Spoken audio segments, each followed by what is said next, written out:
last class.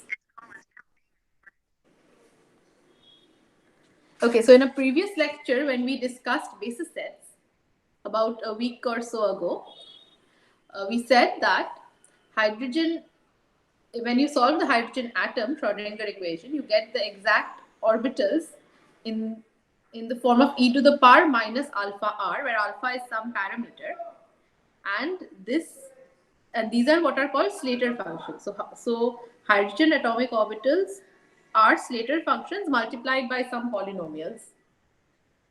Okay, but so it is. So the best guess we have for atomic orbitals of other atoms are also Slater functions. And then, but numerically, it is much easier to evaluate integrals over Gaussian functions. And we tried to see how to fit one Gaussian function or a linear combination of Gaussian functions to a Slater function.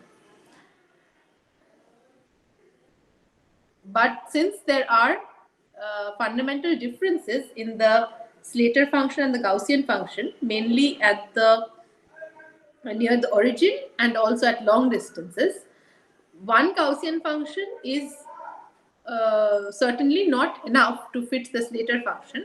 But when you take this linear combination, and the more number of Gaussian functions you take, you can approximate the Slater function. But okay, so that is the procedure that is adopted. Now, what is the reason that we go through this procedure and not just take Slater functions in the first place? It is a particular property of Gaussian functions. So the property of Gaussian functions is that if you have a product of two Gaussian functions over here, then it can be represented by another single Gaussian function placed at a point between these 2 points where the two other Gaussian functions are centered. So if you have a Gaussian function centered at A and another Gaussian function centered at B, then a product of these Gaussians can be represented by another Gaussian which is placed at a point P between A and B, multiplied by some constant. And all the parameters involved in this new function are known analytically from the original functions. So this helps us in reducing four-center integrals, like the example over here, mu A, mu B, lambda C, sigma D. So if A, B, C, and D are all different atoms, let's say, or different centers in a molecule, then an integral which involves orbitals from four different centers is called a four-center integral. This can be reduced to an integral over 2 points. So let's say P and Q by this property, and that makes my integral much easier to evaluate numerically. One, because there are less number of variables, and two, because the expanse of this function will also be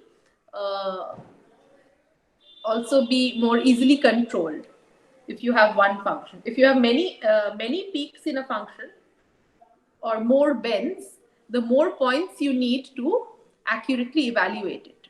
This is in general true. If you have a function which is a straight line or something that is a smooth curve, that you need fewer points to accurately estimate the integral of that function over a variable.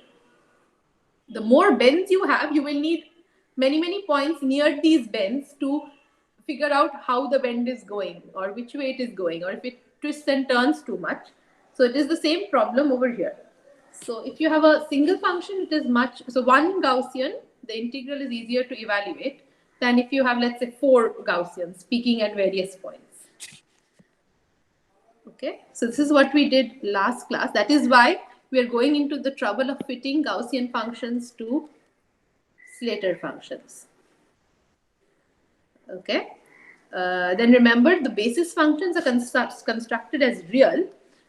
They come because we are only representing the R dependence or the spatial dependence of the orbitals. If it does have a complex part, it comes from the angular part or the as a phase.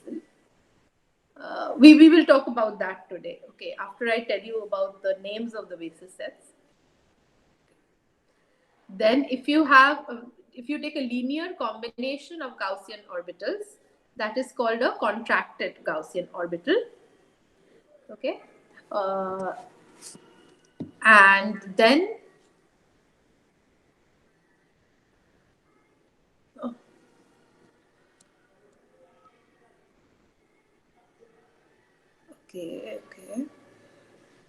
okay, so this is that. So, and then it gets better and better, like I said.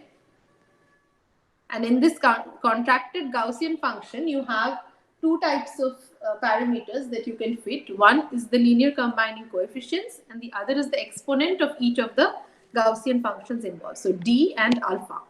These are the two types of fitting parameters. And depending on the number of Gaussians you take in the linear combination, you can label basis sets. So one family of basis sets are called STONG, which is the simplest type to understand. It says that I use n number of Gaussian functions to represent one Slater orbital. Okay. And with experience, it has been found that 3 Gaussians are sort of enough to get sufficient accuracy for quantum chemistry computations. And how do you find these fitting parameters? So the idea is to minimize the difference between the two functions in a least square sense. It is equivalent to maximizing the overlap between the two functions. Okay. So the higher the overlap between the two functions, the better my fitting. And the normalization must be maintained during the fitting procedure. And okay, and I mentioned that the basis sets tell you the radial part, and the angular parts are multiplied in addition depending on what type of orbital you are trying to represent, whether it is the S type, the P type, the D type, or what else. And we will do an example of exactly how to fit these things today. And then I spoke about the names which you have encountered in your assignment, but I will go through the details of the names now. So,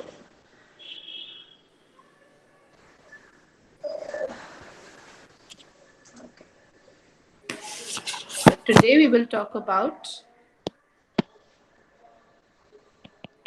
types of basis sets.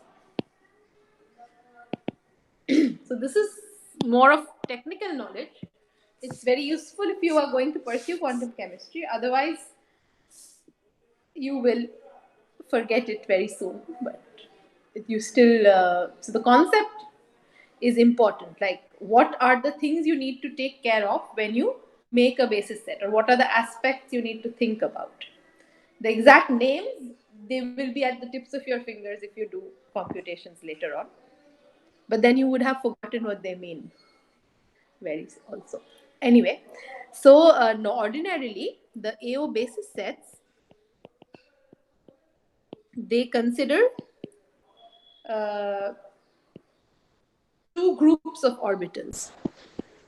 So the quality of the basis is normally different for two groups. So that there are the core orbitals, which are the orbitals near the nucleus of an atom. So for carbon atom, let's say 1s is the core orbital, and the outermost shell is the valence orbital. So by outermost shell, I mean the orbital with the highest quantum number n. And the qualities normally differ. So usually, quality of basis is different for core and valence. And why is this? This is because the valence orbitals are the ones which are mainly involved in chemical phenomena. So in bonding, in excitation,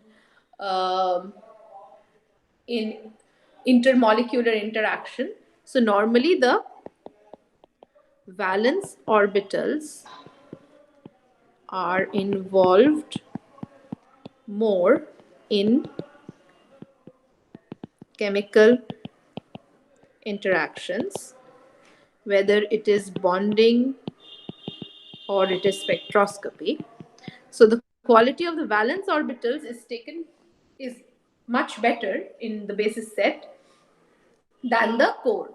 However, if you want to describe, let's say, core phenomena like maybe X-ray spectroscopy or or core electron emission by impact of some very high energy photon or something like this, then of course you will need special basis sets where the core is also well described. Okay. But normally, for most cases, the valence are described better than the core. And and the types of corrections that are needed to basis sets, they involve polarization, then addition of diffuse functions, addition of Rydberg functions,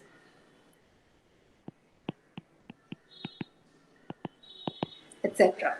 And we will see what they mean. So the most basic basis is a minimal basis. And what is a minimal basis? In a minimal basis, the number of contracted Gaussian type orbitals is equal to the number of atomic orbitals. So that is basically the occupied ones, of course, the ones which are occupied in the ground state. So this is the minimum number of basis functions you need, and because you need that many functions to make that many spin orbitals in your determinant. If there are n electrons, you need an n by n determinant. So that is the minimum number of, so n is the minimum number of basis functions that you need to make this determinant. Okay. Then what is the minimum basis, let's say, for carbon? So for carbon, the code, like I said, is 1s and the valence is 2s and 2p. Now, so 1s, we take one tight S-type function. So what do you mean by tight? Tight means a very narrow Gaussian. So it's a high exponent. So the corresponding Slater orbital has a high zeta. So tight means large zeta.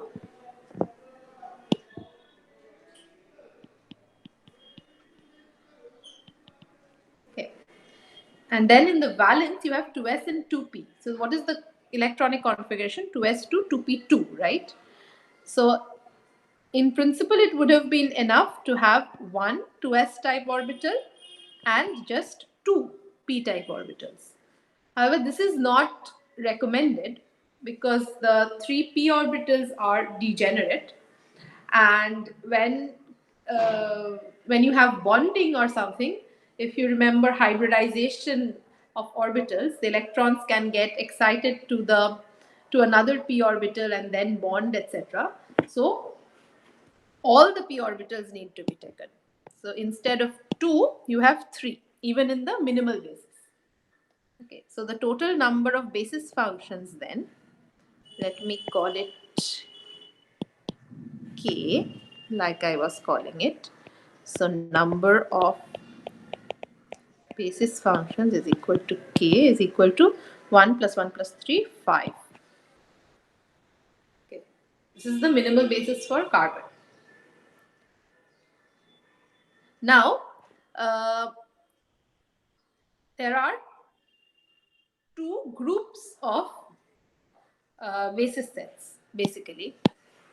There are, depending on the groups that developed them. So two groups originally developed basis sets.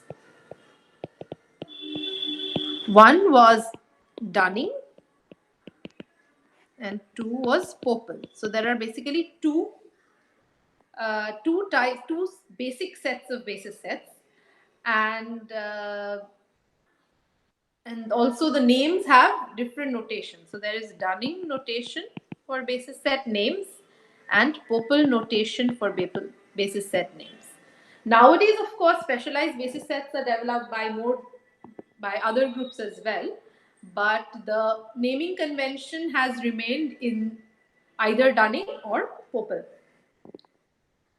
So we will talk about naming in both notations. So let's do the Dunning notation first. So under Dunning notation, you will see that you can have double. Wait, let me do the Dunning first. So you can have double zeta basis sets. That is DZ. So what does that mean? Double zeta basis set means that the number of contracted Gaussian type orbitals is equal to twice the number of AOs. So what is that? So for example, there is a basis set called DZV. This means that it is double zeta for valence orbitals only.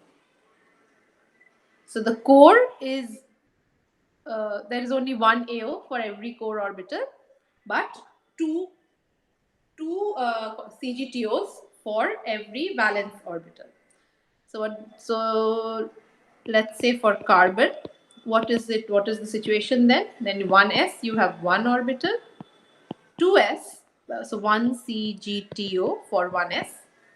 Then for the 2s orbital, you have two CGTOs, and for 2p, you have six CGTOs. So 2 for every p orbital.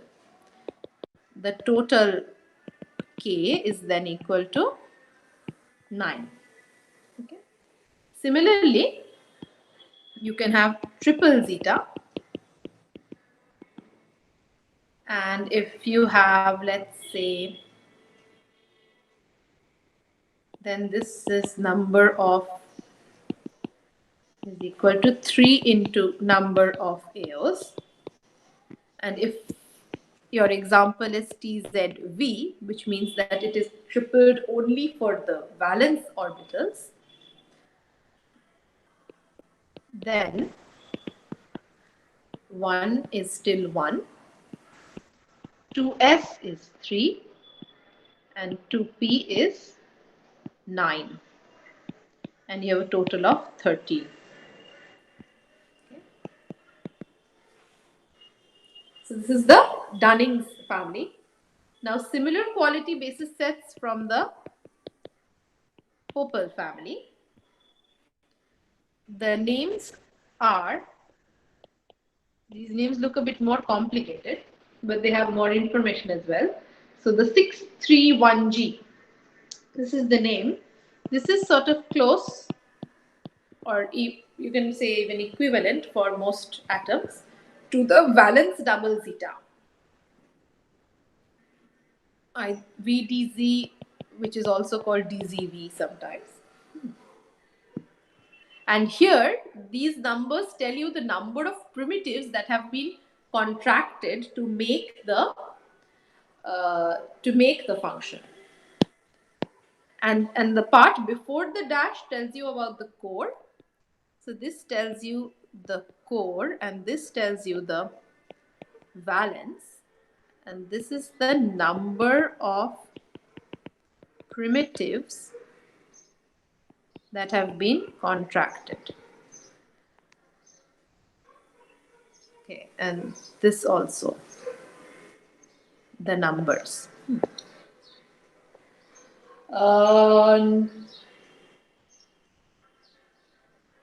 So notice the difference. So in Dunning, it tells you the number of contracted Gaussian functions, but it does not tell you how many primitives have been contracted inside each Gaussian.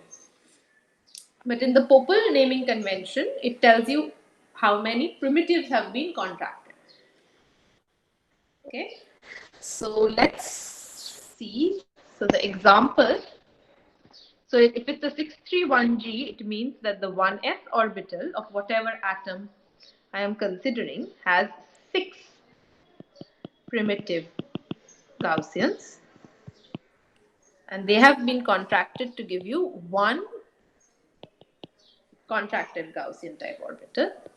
The 2s has 3 primitives, and that has been contracted to then give you 2 uh, 2 orbitals.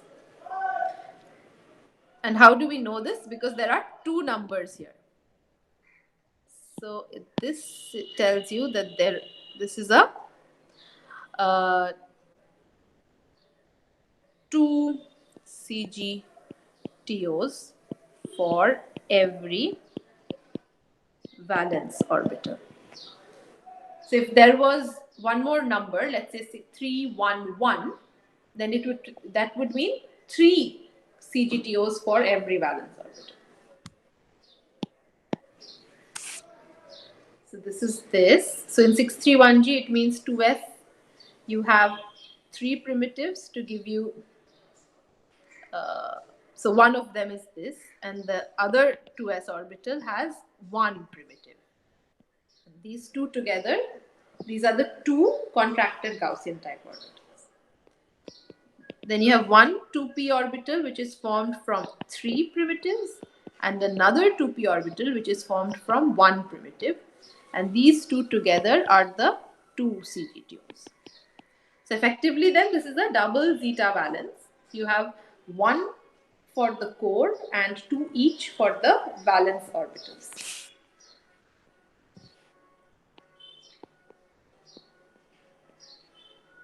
Now this is another name, a Popel notation name.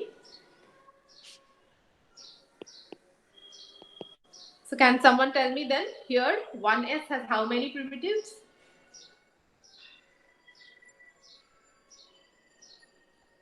6. 6. Then 2s? 3, 1 and 1. 3, 1 and 1, exactly. And then 2p? Same. 3, 1 and 1. Yeah, same. So, so this is then equivalent to what would be a valence triple zeta or a triple zeta valence from the Dunning notation. So this is how the names go. They will be different from like the coefficient and zeta values, na? Uh, Uh, Not really. I mean, the coefficient and the zeta values, uh, they are different for different atoms, but between the two notations, they are not really different. like one can use like T11G as well as TZV, like the same. They are the same, yeah. In most cases, they are the same. But since they were developed by different groups, the techniques they used to characterize like what is a good exponent, that can be different and would result in different numbers. So in principle, there is no difference. But because the methods they used to find the coefficients are different, you can see some small changes. They will not be very different. They will be close. So basically, how you find the exponents for a basis, like what you would call a good orbital, that is very subjective. And that's why these two groups have developed separately.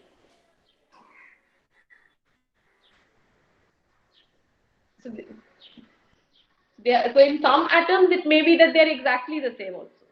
But in some atoms, they may be different because of the different technique. Okay, ma'am. Yeah, yeah. Okay, then we have, but the quality is as such the same. But there is some, like empirical knowledge also, like the Popel basis sets, they are found to work better with DFT methods. And the And if you do post-Hartree-Fock methods, then the Dunning group basis sets are found to give better numbers. So these are all subjective research-based issues. There is no yes and no answer to this.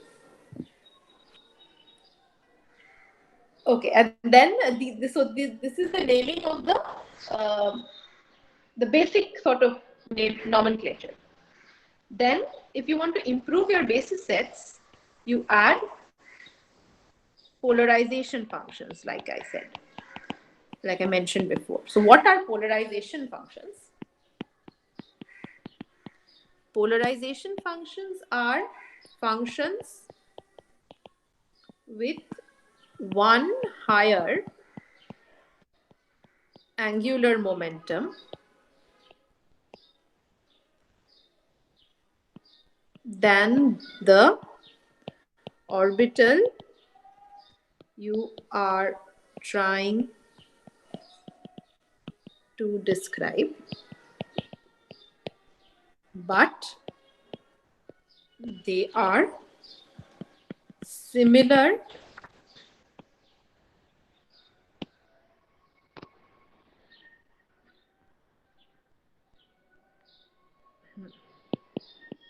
in size.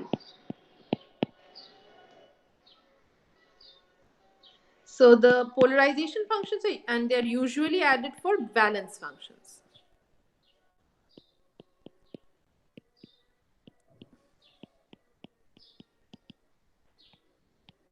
Only. Okay, so what do I mean by one higher angular momentum?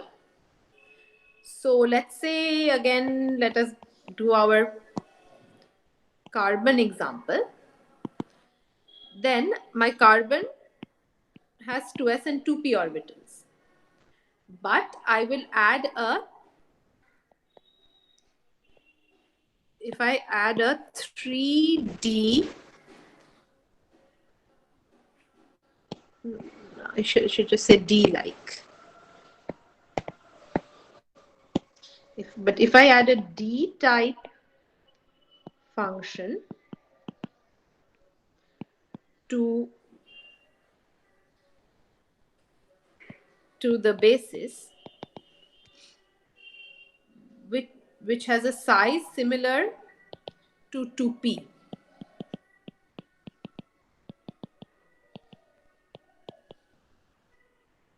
then I would have, then this is called the polarization function that I am adding.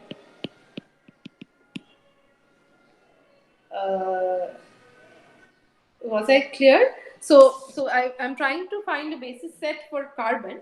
So I have my minimal 2s and 2p basis. Now I add a D function to it also, which is one angular momentum higher than the valence orbital. So for carbon, let's say I would have, my basis would then look like 1s, 2s, 2s prime, 2p, 2p prime as before. So this is a double zeta quality or 631G quality. And to that, I add a D function. So this would be a contracted Hello, ma'am. Gaussian type. Yeah. Not clear. Can you tell me Not clear. again? No, I'll try to explain. So the thing is, so now I'm taking a contracted Gaussian type orbital, which mimics a 3D orbital, but so 3D Slater type orbital. But the exponent is such, or the contraction coefficients are such, that the size is not similar to a carbon 3D orbital, but to a carbon 2p orbital. So the radial distribution, so it's tighter than a usual atomic 3D orbital. So so if you see the atomic orbitals of carbon as Slater functions, then 3D is much larger than 2p. Right. But when I say I'm adding a polarization function, I am adding a 3D function, but I'm taking a orbital that is of same size as 2p. So it looks like a D, but so let's say you have a 2p, and this is a 2p, let's say, one of the 2p orbitals. And I have a, and my 3D would have been, let's say, would look like this. But here the 3D orbital that I am adding is like this. So it looks like a d orbital, but it is smaller. So it's a tight d orbital. If I tell you the purpose, maybe it will be clearer. The purpose is to allow the 2p orbitals more flexibility. So there is no electron in the 3D orbital for my carbon atom. So I don't really need the large 3D orbital, but I want to have a good description of the 2p orbital. Now, okay, important to note, here I'm talking about a carbon atom in a molecule. So if it was a carbon, just the carbon atom, then you don't need any d-type orbital, because uh, S and P would cover the probability distribution of the electron quite well. But when you put the carbon atom in a molecule, it would want to bond with the various other atoms in the molecule, and my 2p orbitals will get distorted to adapt to the molecular orbitals. So there, if you restrict the basis to just p-like, then the uh, optimization would not be as good as if you allowed it more flexibility. So here you mix a little bit of the 3d orbital to let the 2p orbitals adapt to the molecular orbitals more easily. And because the bonding will still occur at, at a distance that is covered by the 2p orbital, you add a 3d orbital which is of the same size. So it is only to allow more angular flexibility to the p orbitals. And it is not really representing the 3D atomic carbon orbital. Is that clear now? So the purpose is different.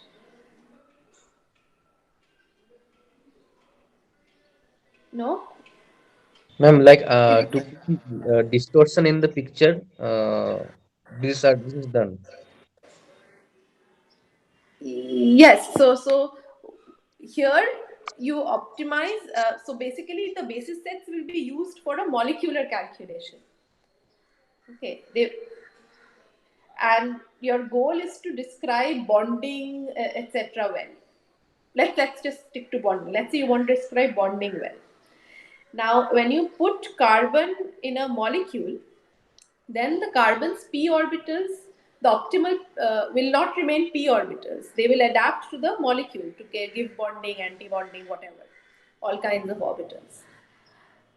Then, if you want uh, the but you see, when you optimize during Hartree-Fock, remember it is restricted to the function space that you give it, and this function space is basically the basis set that you give it.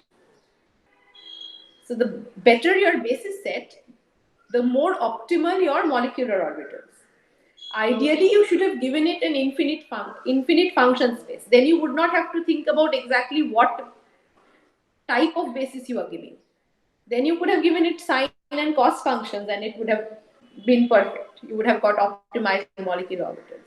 But because you're trying to give it few basis sets for basis functions, in order to avoid expense, computational expense, then you have to start tailoring your basis to describe the important physical interactions.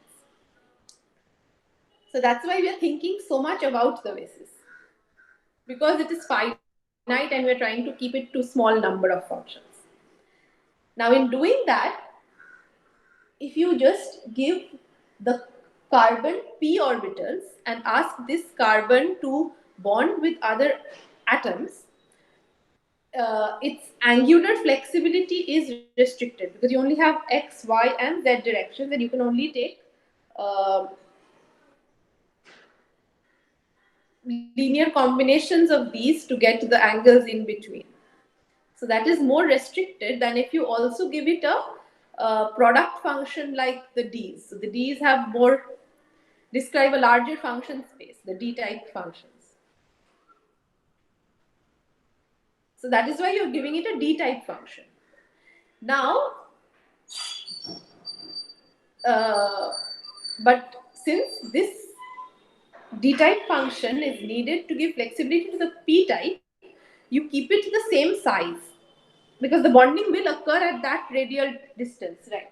It will not be, if you give it a very large D function, it will not be effective because taking linear combinations with this large D orbital will not give you more functions in the bonding region.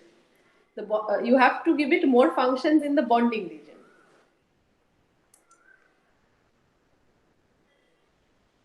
Okay, maybe I'm explaining too much and it's getting more confusing. Let's just say we're improving the basis set by giving it more angular flexibility. Just remember that this is not the 3D atomic orbital. It is meant to improve the p orbital, so it's the same size as the 2p orbital. I think that much is enough to get a feel for it. Is it clear, or maybe we can discuss this a little more later?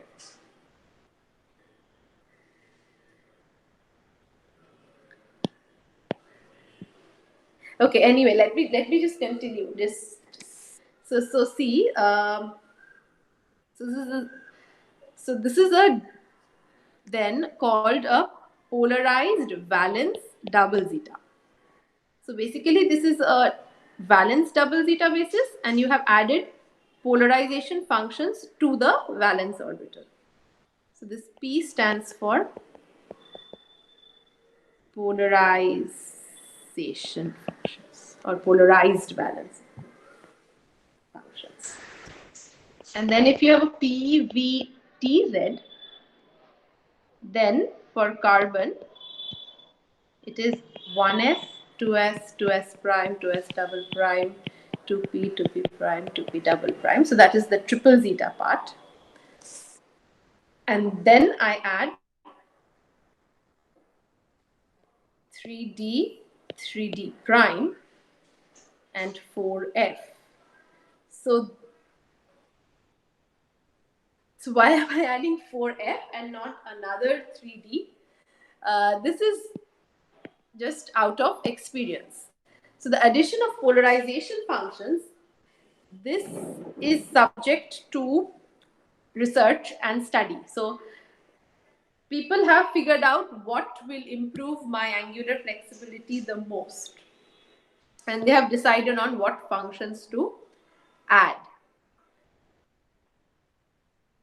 And the polarization functions that are added to various basis sets by various groups, they can be different, and that results in this huge number of basis set names that you get. So if you're told what polarization functions do you need to add to a valence double zeta, or what do you need to add to a valence triple zeta, this is not a straightforward answer. This is subject to study, like what polarization functions will improve my basis the most, keeping the number of functions the fewest. And this has been studied and decided. So no one can ask you that off the cuff. Okay. Okay, now let's see. So this was in the Dunning notation. Then in the Pople notation, when you are adding polarization functions, you basically add a star. No, not the circle, just the star. Okay. This is the polarization Pople. And this is the polarization Dunning.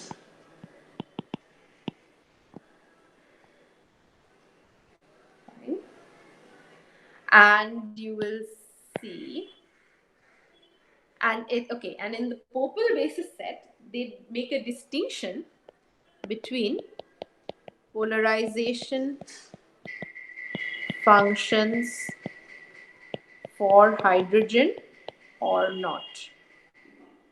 Uh, Polarization functions for hydrogen and polarization functions for other atoms. So, if there is only one star, then it is polarization functions for all atoms except hydrogen. Okay. If you have two stars, then it means polarization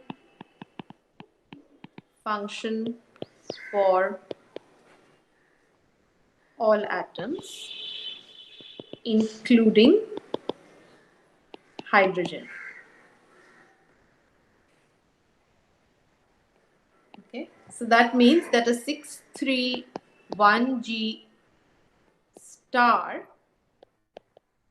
basis for hydrogen is the same as a 631G for hydrogen. Okay.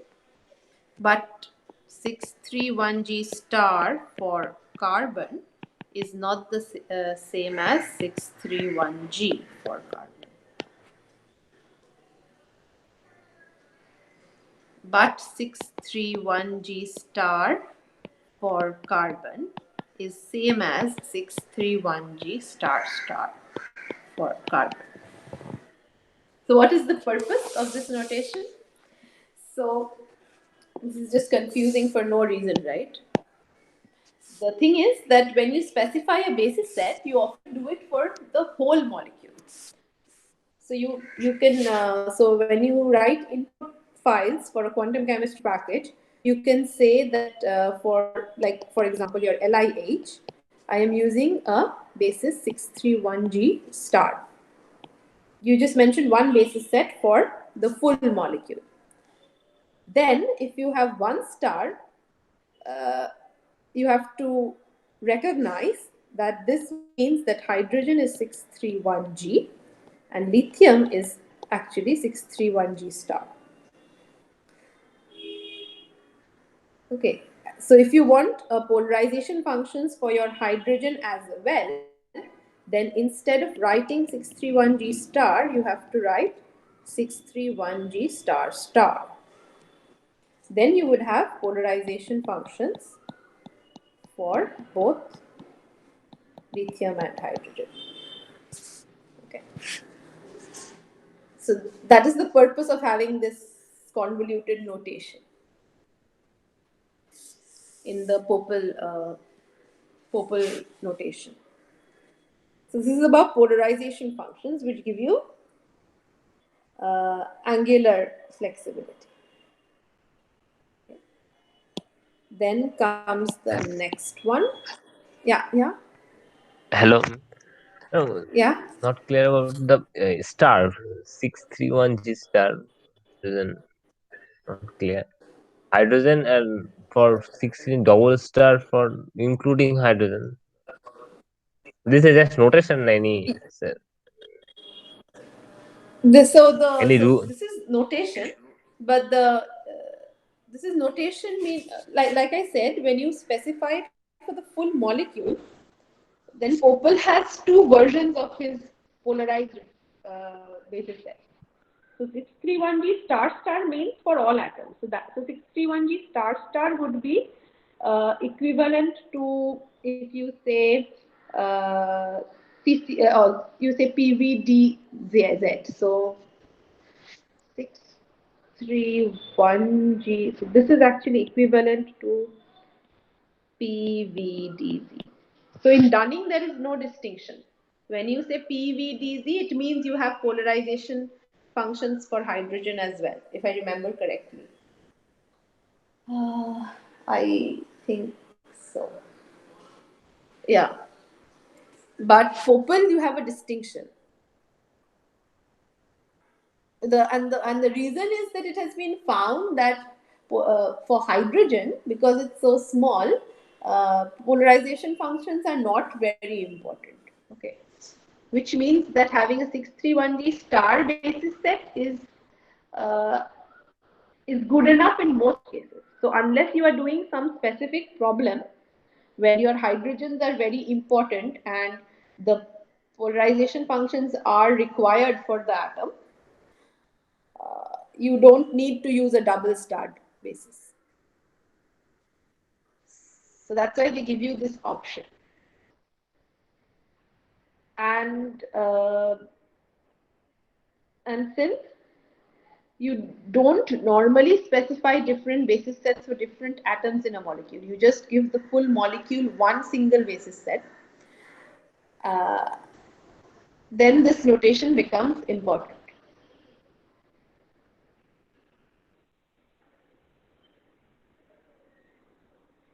Is it clear? I mean, it is a question of convenience. So it could have been that when you run something, you always need to tell the program the basis set for each of your atoms. Okay.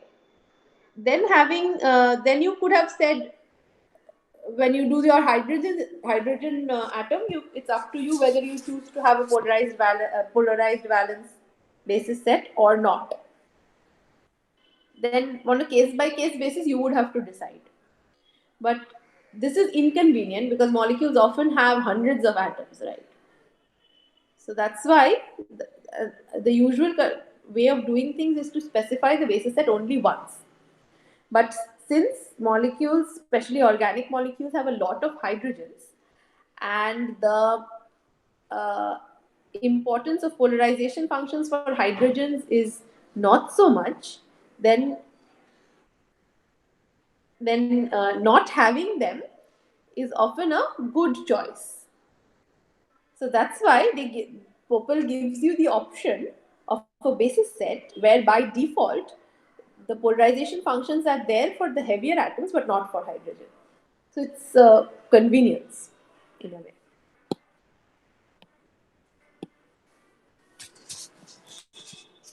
But it's also confusing for someone who is starting out.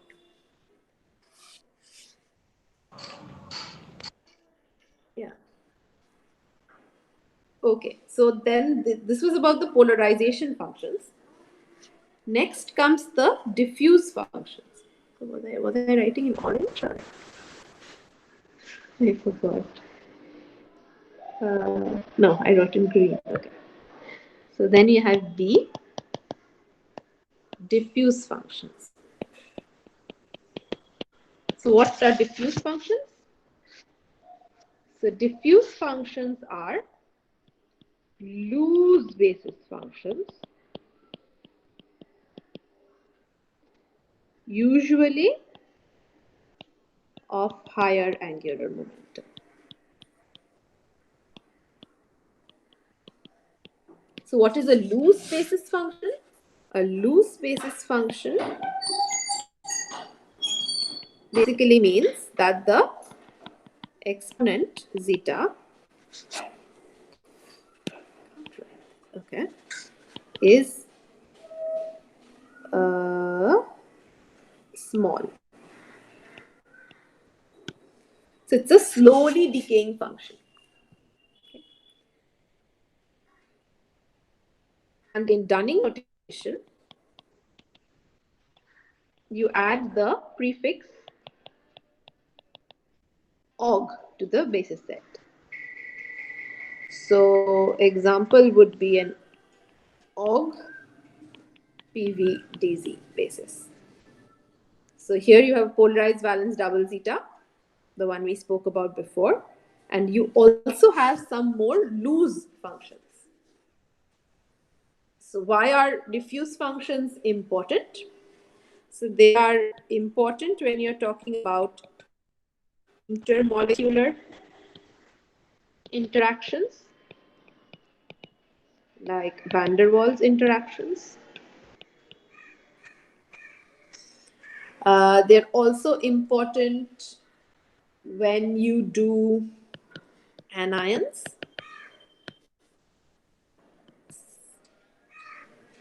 When you have loosely bound electrons. So that's when you need the extra diffuse functions. So this is in Dunning notation, and the analogous notation for Popel is plus. Okay, so what is an example? 631 plus G star, let's say. Okay, so this plus tells you that there are diffuse functions. You will also encounter a plus plus, which means that there are two sets of diffuse functions.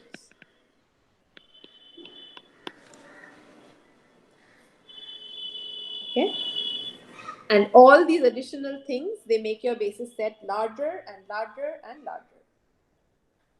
So this is about the diffuse functions. Then suppose you need even more diffuse functions.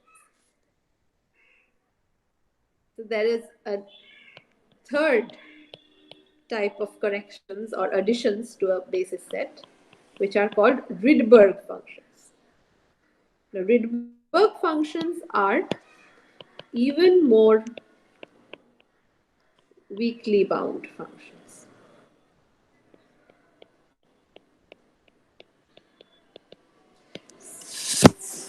So, so these are when you have. So let's say in a things like electron scattering experiment, you want to describe electron scattering. Then the electrons basically just come in the neighborhood of the atom and deflect away. But there is some momentary interaction. And this interaction occurs at a very large distance from the nucleus. And most of your basis functions in the conventional basis set would not extend to that region. So any interaction there would get missed. So then you need to add these special Rydberg functions, and they would then provide you some functions at a very large distance that would help you to describe interactions there. They are weakly bound functions. They are extra diffuse, which means that they have very small exponents. Okay. So notice that I'm always saying zeta, which was the exponent of my Slater type orbital, that is described by the contracted Gaussian type orbital.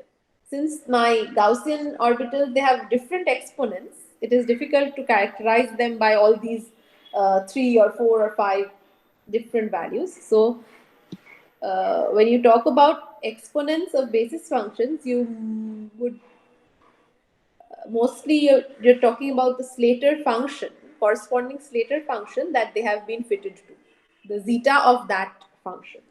Okay. And examples of phenomena where you need these Rydberg functions are, so like I said, in electron scattering.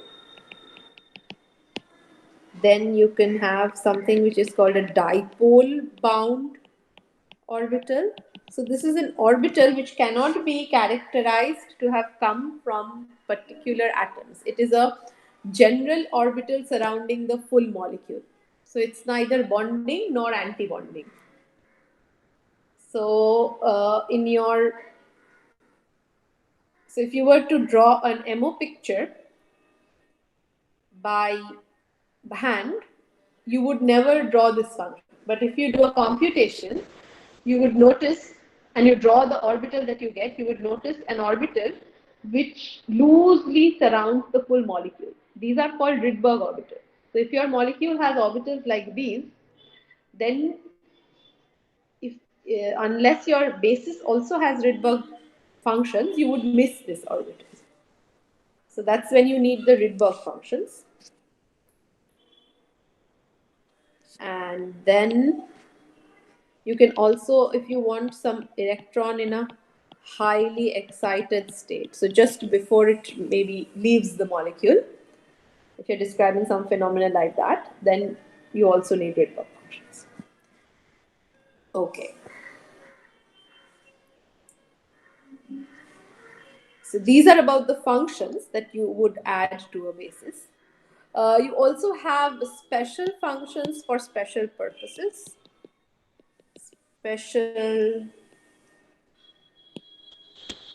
Special additional functions. These can be to describe specific phenomena or specific properties. So orbitals which are good for describing your energy may not be good for a particular property, especially if it's like electric or magnetic properties. Then because of the external perturbation, the orbitals start looking entirely different, and the functional space you need to describe these changed orbitals can be very different from the uh, zero field case. So in that case also you need special functions. And if you do not have these special functions, then ideally you just use the biggest basis set you have at hand.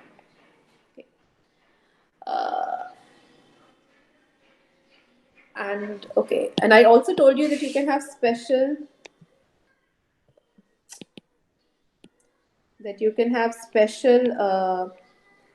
requirement for core phenomena.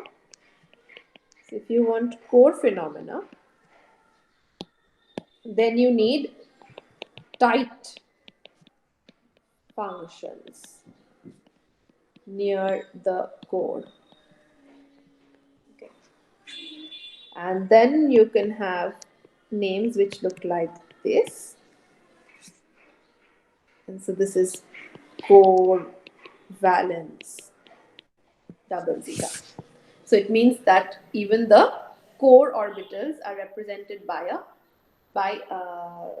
two sets of contracted Gaussian functions. So it's not just the balance. Okay. Some more things. So if the most commonly encountered basis sets are the correlation consistent basis sets. So what are they? They are basis sets which are optimized with post-Hartree-Fock correlation theory. So these are basis sets which give you the best correlation energies. What is correlation energy? Correlation energy is the exact energy minus the Hartree-Fock energy. So the Hartree-Fock theory is called the self-consistent field theory. So it's an effective one electron theory. And it does not include electron correlation per se, only the exchange, a little bit of it, which you may or may not call correlation. Okay. And the remaining correlation that comes from the instantaneous Coulomb interaction, the energy contribution of that interaction is called correlation energy. And when you're doing theories which calculate this correlation energy, you again need better basis sets than you need for the Hartree-Fock calculation. So these are called, you have a family of basis sets which are very commonly used called correlation consistent basis sets. And that's the small cc that you will see in the names. So this is the correlation consistent. And why Why is it called correlation consistent?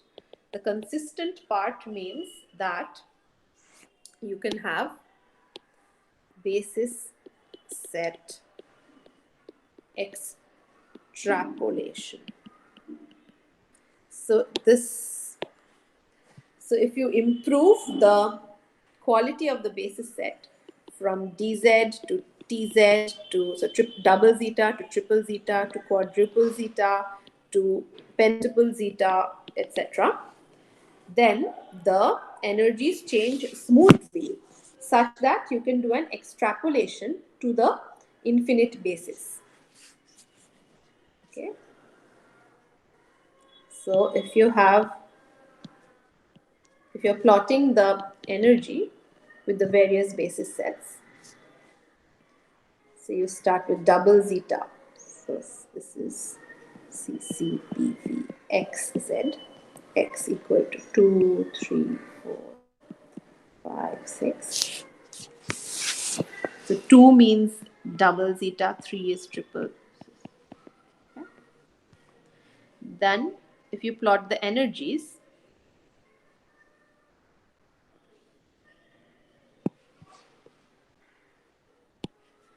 let me draw this nicely.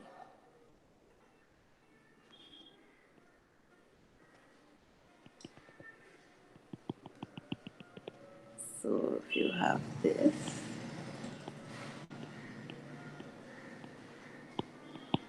so the various energies that you get,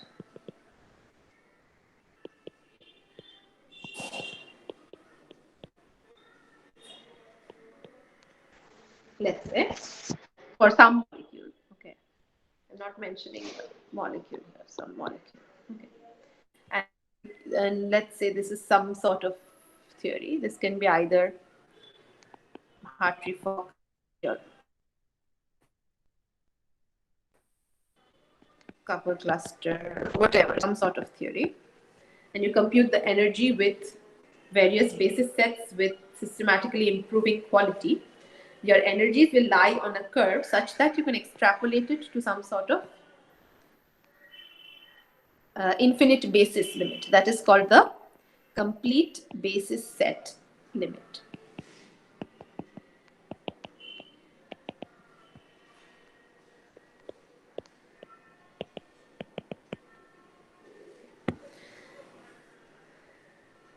This is called basis set extrapolation, and this works best with the Dunning's family.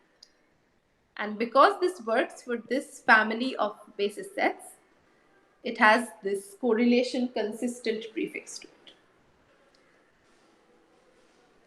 So this is about basis sets. Just one more thing. There is something called a basis set superposition error. Something else you must be aware of.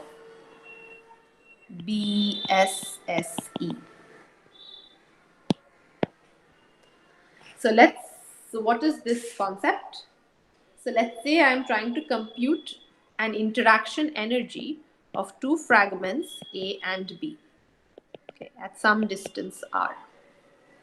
Then I compute the energy of the composite at this distance r, okay, and I subtract from it the energy of the individual fragments. So EA and EB are computed same quality basis. So all three are computed in the same quality basis. Let's say I do a DZV calculation. So I'm doing three calculations with a double zeta valence set. One is for the full composite AB separated by some distance r. Then I do a separate computation on A and a separate computation on B. I get three energies. Then this is, let's say, then this would be the definition of my interaction energy. Alternatively, so here we have taken the same quality basis, But when we're computing A, there is no B involved. And when I'm doing B, there is no A in the picture. Consider another alternative of doing this calculation. So my composite is still computed as such, same way. But then I will tell you what the superscript means. But then I do two separate computations on A and B, where when I do A, the basis of B is placed at RB. So this is the position RB, and this is the position RA relative to some origin O. So the basis is placed at RB, but there are no nuclei or electrons for B. Okay. So what does that mean? That means that I have taken the basis set for B, but not the nuclei and electrons. So it's like a ghost basis set. And it forms a part of the optimization procedure for the orbitals of A. Similarly, for B, we have ghost basis at RA.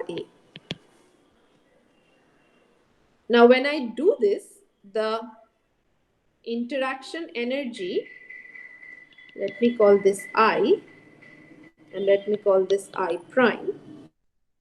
I is not equal to R prime. Why is that?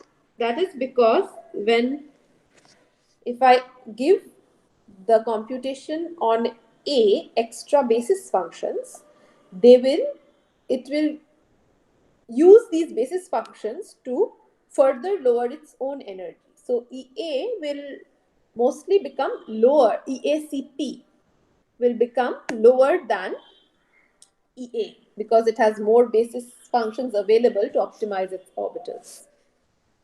Now what is CP? CP is called the counterpoise. It is a method.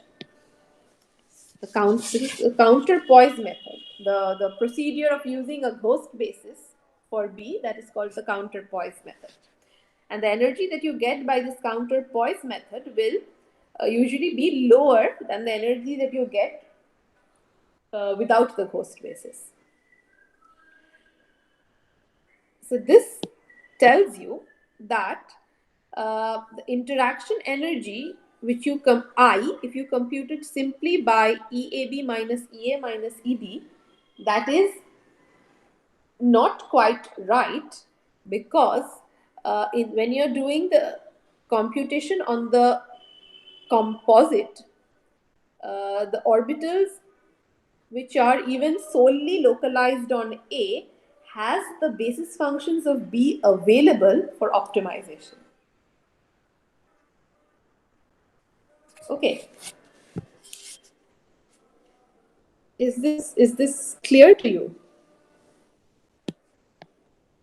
That although the standard method for computation of interaction energy is this first one, so it's always I that is computed very commonly, but you should be aware that there is a small problem here,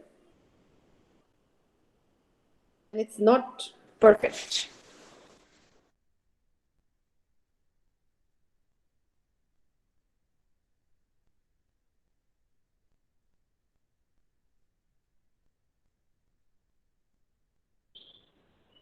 And that is to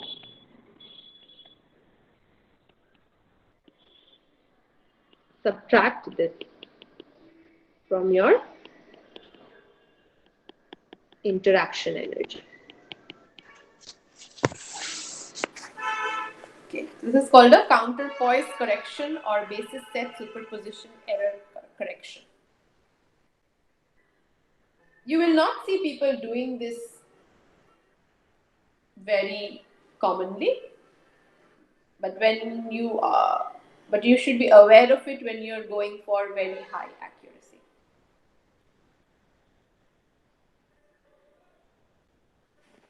So we're almost halfway through today's 2-hour lecture.